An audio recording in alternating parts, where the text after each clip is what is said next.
हम चलाते हैं तो चीज़ें चलने लगती हैं ना। अभी चलाएं, अभी तो सब लिखा हुआ है कुछ, और याद रखना अभी लिखा हुआ है, चला रहे, अभी नहीं चला रहे ना ये, लेकिन ये है तो ये कहाँ पड़ा है? रैम में नहीं, चलते समय रैम की बात आती है। अभी तो कहाँ पड़ा है? हार्ड डिस्क में पड़ा है यार तुम्हारे, या मेमोरी में पड़ा हुआ है ना। अरे पिक्चर तुम रखे हो, जब चलाते हो तब रैम पे जाती है। पिक्चर स्टोर करके मोबाइल में रखोगे तो थोड़ी ना रैम पे जाएगी, है ना। पिक्चर रख रहे हो, जब चलाते हो, देखो जब जो चीज़ स्टोर होनी होती है वो कहाँ होती है? हार्ड डिस्क या मेमोरी में होती है। जिसको मेमोरी बोलते हो या वर्ड यूज करो, क्या? हार्ड डिस्क, ठीक है। चीज़ स्टोर कहाँ होती है? हार्ड डिस्क में। जब उसे चलना होता है तो हार्ड डिस्क से उठ के कहाँ आती है? रैम, तब चलती है चीज़। इसीलिए देखो रैम निकाल दो तो कोई चीज़ चल नहीं सकती। रैम निकाल दो अपनी मोबाइल से तो तुम्हारे मोबाइल में कुछ भी होगा नहीं, या मोबाइल में ही, लैपटॉप में ही कभी कभी किसी की रैम ढीली हो जाती है तो पता चला वो ऑन करते हैं, बस ऑन होके बंद हो जाता है, कुछ नहीं होता। या रैम करप्ट हो जाए, फिर बाद में रैम चेंज करवा दें, या रैम ढीली हो गई तो रैम को क्या करा दें, वो सही से साफ करा दें और उसको टाइट करा, उसको फिट करा दें, तो फिर वही चीज़ क्या होती है? क्योंकि चलने के लिए जो चीज़ चाहिए वो कौन है? रैम। स्टोर करने के लिए जो चीज़ चाहिए उसे क्या बोलते हैं? Hard disk. याद रहेगी बात। तो अभी कुछ भी रैम पे नहीं है, अभी कहाँ है? हार्ड डिस्क पे। जब तुम इसे चलाओगे तब ये कहाँ जाएगा? रैम पे, ठीक है। अब और थोड़ा सा एक स्ट्रक्चर और समझते हैं। जरा MS पेंट ओपन करते हैं, भले हाँ एकदम सिंपल समझो। किसी भी चीज़ की याद रखना, अगर तुम उसकी ओरिजिन समझ जाओगे, वो पैदा कहाँ से हो रही है और कैसे कर रही है, तो उसके आगे ऊपर कुछ भी जवाब होगा तुम दे लोगे, क्योंकि सब चीज़ तो वहीं से स्टार्ट हो रही है। तुमको एक चीज़ समझ में आनी चाहिए कि आखिर उसका ओरिजिन क्या है, उसका स्टार्ट कहाँ से हो रही है, किस तरह से बिहेव कर रही है। उसकी थोड़ी सी चाल पकड़ लो, उसकी ओरिजिन समझ जाओ, उसकी चाल पकड़ लो, फिर वो कितनी भी दूर जाए तुम कोई भी जवाब उसका इजीली दे सकते। तो पहले तो एक चीज़ देखते हैं। पहले एक चीज़ देखो, मान लो ये रहा मेरा पूरा क्या, एक ये रहा, ये है मेरा पूरा कंप्यूटर, ठीक। ये है मेरा पूरा, समझ लो, कंप्यूटर। इस कंप्यूटर के अंदर क्या है? रैम है, मेमोरी है, CPU है, सबके सहारे ये मेरा कंप्यूटर चलता है। लेकिन अब इसके बाद हमने डाला इस पे JDK, क्योंकि हमें इंस्टॉल करना था किसे? जावा बाई JDK, क्योंकि हमें जावा पे करनी थी प्रोग्रामिंग, और जावा के प्रोग्राम्स को करना था क्या? हमें रन ना। अब जरा सोचो, तो जब तुमको ये चीज़ बताई गई है कि जब जावा रन करते हो तो ऐसे अच्छी चीज़ें भी, अब ये भी समझ लो। पहले एक नोटपैड ओपन और कर देते हैं, उसी नोटपैड में लिखते हैं। चलो यहाँ नीचे लास्ट में, तो भाई सबसे पहले ये चीज़ तुम जानते हो, जावा तुम सबसे पहले सिस्टम पे इंस्टॉल करते हो दो चीज़। जैसे जावा के दो पार्ट हैं, एक है JDK और एक है JRE, ठीक। JDK का मतलब क्या है? Java development kit. इसकी जरूरत पड़ती है किसको? प्रोग्रामर्स को। और JRE का मतलब है जावा रन टाइम इन्वायरमेंट। ये है जावा डेवलपमेंट किट। ये है सिंपल है, तुमने इंस्टॉल। और एक चीज देखो, जब तुम JDK इंस्टॉल करते हो, क्या JDK, तो JRE उसके साथ आता है। JRE आपको अलग से इंस्टॉल करने की जरूरत नहीं है। JDK इंस्टॉल करो तो तुम्हें क्या मिलेगा? JDK प्लस JRE दोनों मिलता है, ठीक। लेकिन जब JRE इंस्टॉल करते हो तो सिर्फ JRE मिलता है, तब JDK नहीं मिलता। अब सवाल उठता है, कौन JDK इंस्टॉल करता है, कौन JRE? तो याद रखना, जो प्रोग्रामर होता है वो इंस्टॉल करता है क्या? JDK। क्यों? क्योंकि उसे प्रोग्राम लिखना, अच्छा जो प्रोग्राम लिखेगा वो अपना प्रोग्राम लिखने के बाद चला के देखेगा कि नहीं सही लिखे हैं कि गलत लिखे हैं, अच्छा लिखे हैं कि बुरा लिखे, तो उसको चलाना है कि नहीं। अच्छा इसका देखो, पहली बात इसको JRE का फुल JRE जावा रन टाइम इन्वायरमेंट, इतना अच्छी बात बोल रहा है।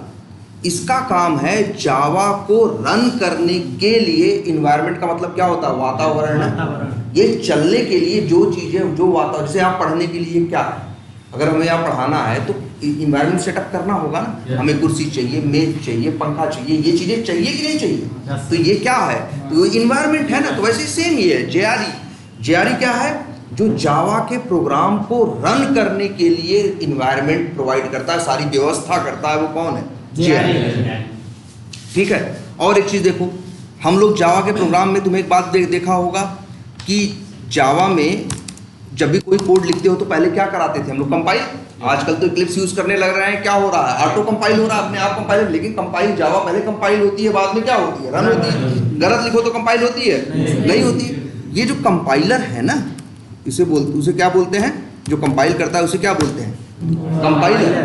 Compiler is the part of JDK. तो जेडीके के अंदर ही कौन रहता है? कंपाइलर रहता है। जेडीके का काम यही है कि आपके लिखे गए कोड को क्या करना? कंपाइल करना, चेक करना, कंपाइल करना। और जेआरई का काम होता है आपके प्रोग्राम को क्या करना? रन करना। अच्छा, कई लोग ऐसे भी तुम्हें दुनिया में मिलेंगे जो जेडीके नहीं डालते, वो सिर्फ क्या इंस्टॉल करते हैं अपने सिस्टम पे? जेआरई। वो लोग कौन होते हैं? वो जावा के प्रोग्रामर्स नहीं होते। जैसे मान लो हमने जावा का प्रोग्राम अपने सिस्टम पे लिखा, लिखने के बाद क्या किया? कंपाइल कराया। कंपाइल कराने के बाद डॉट क्लास फाइल बनती है ना। जब जावा के प्रोग्राम को कंपाइल कराते हैं तो क्या बनती है? Dot class file. हमने जावा का प्रोग्राम लिखा, उसे कंपाइल कराया, जो डॉट क्लास फाइल बनी उठा के तुम्हें दे दिया। डॉट, देखो दो फाइलें होती है ना, एक डॉट जावा, देख लो भाई,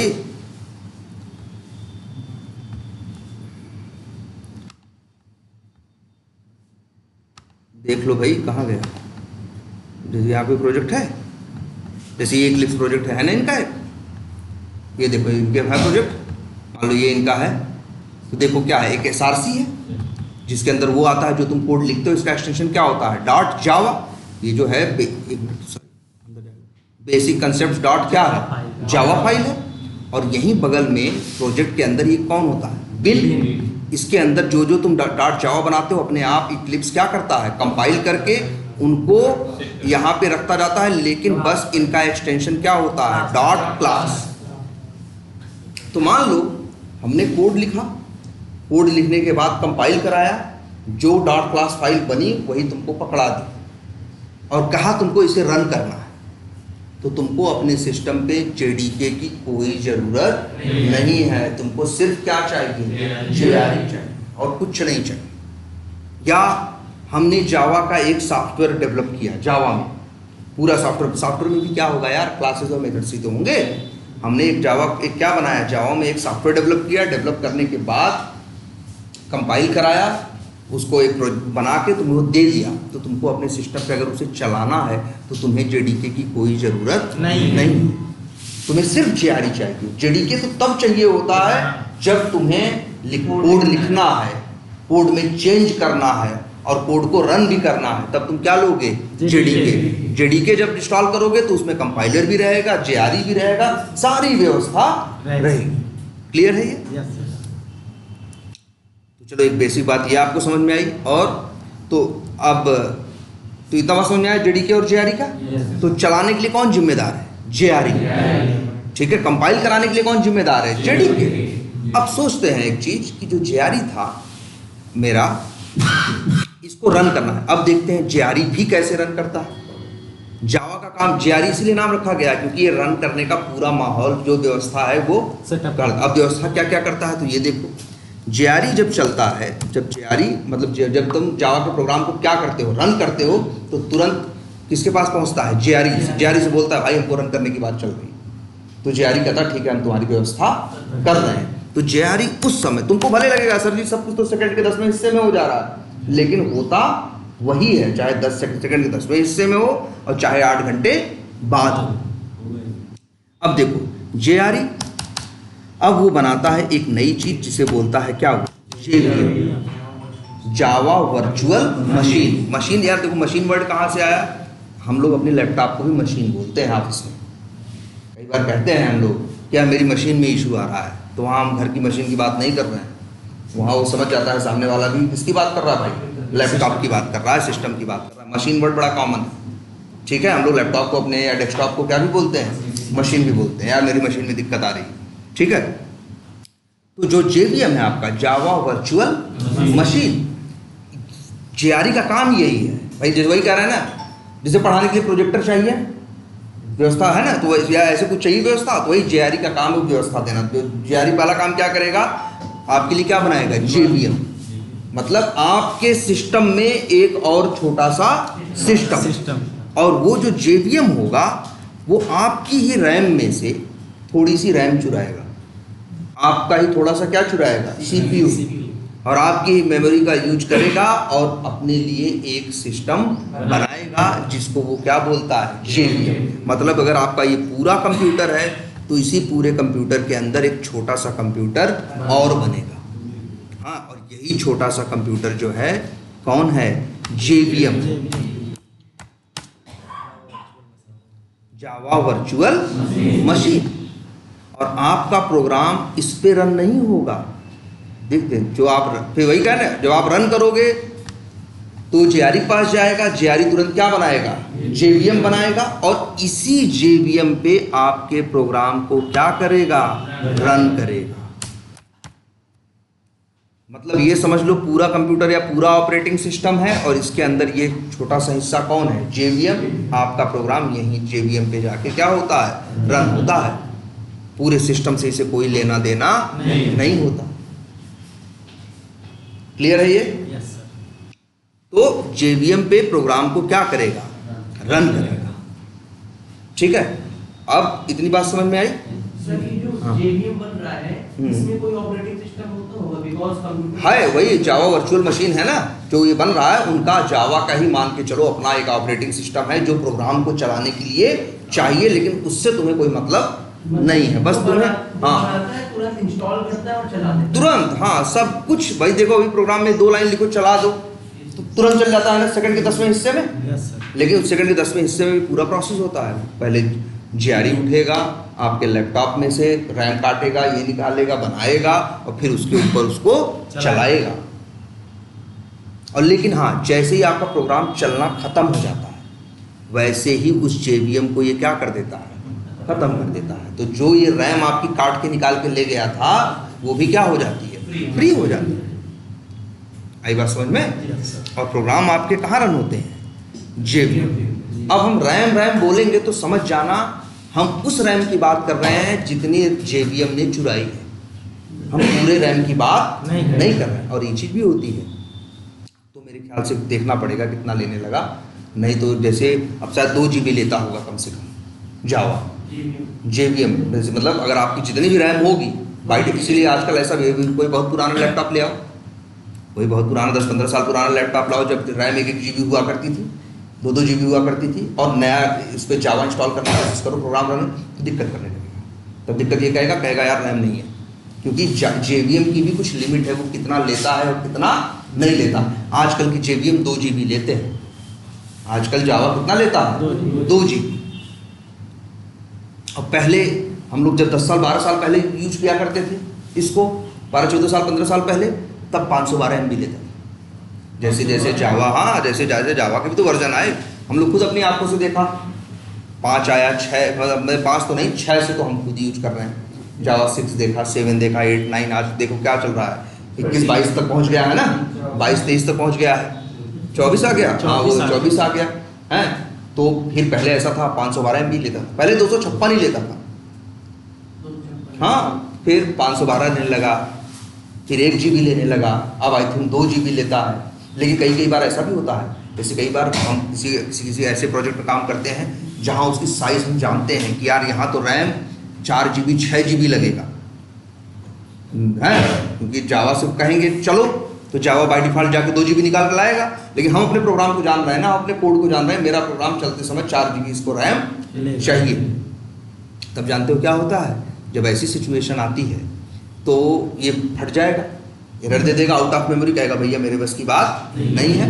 तो यहाँ इक्लिप्स से भी ऑप्शन होता है और कमांड प्रॉम्प्ट से भी ऑप्शन होता है, हम बता सकते हैं JVM को कि तुम कितना लो, तो जावा को चलने से पहले जब हम बता देंगे ना 4 GB या 8 GB, तो वो 8 GB लेना शुरू कर देगा। नहीं बताओगे तो जितना बाय डिफ़ॉल्ट 2 GB लेता है 2 GB लेगा। लेकिन अगर तुम्हारा मन है नहीं भैया हमारी रैम तो क्या है, हमें और कम चाहिए, तो कम के लिए भी उसे बता सकते हो भैया हमें मतलब 2 GB, तुम 1 ही GB लो JVM को। तो ये हम कमांड से भी बता सकते हैं और इक्लिप्स के थ्रू भी बता सकते हैं। ठीक है, यस सर। इतनी बात समझ में आई?